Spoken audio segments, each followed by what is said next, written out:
Hey guys, I'm back with another video. In this video, I'll be going over how I got Z plus stats on my Alucard and how you can get these stats like this and maybe even better. Make sure to like and subscribe for more guides like this. Some of you might have your unit stats at probably S or A. Unlike games like Anime Adventures and Anime Vanguards, your unit stats do not increase when you evolve them. So the only way to get your unit stats to be a higher stat tier is rerolling your stats. You might be wondering, well, what's wrong with having all S stats? If we were to go to the Anime Vanguards wiki, you can see the many stats and where their percentage rolls are. For my Alucard, my damage and SPA are both high rolls, meaning that they are almost godly stats. If you have a low percentage, then it must mean you got a low roll. If you get a high percentage in the tier, then you got a high roll in that tier, and etc. As you can see, the damage increase compared to Z and S and Z plus is a pretty big difference, at least being 4%.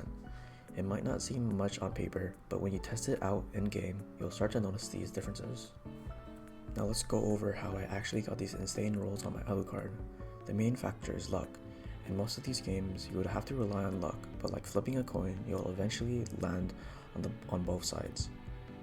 Like I mentioned in my other video, we get a lot of rewards. What I mean by this is that we get a ton of these stat chips and super stat chips.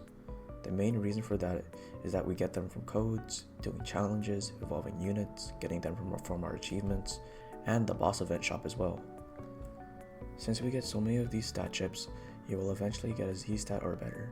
Now, how did I get all Z plus stats on my Alucard? Well, first, you would need to get 100% worthiness, then use these regular stat chips.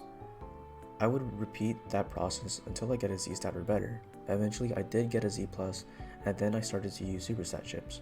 Note, do not use super stat chips when you don't even have a Z stat or higher. In my opinion, it would be a waste.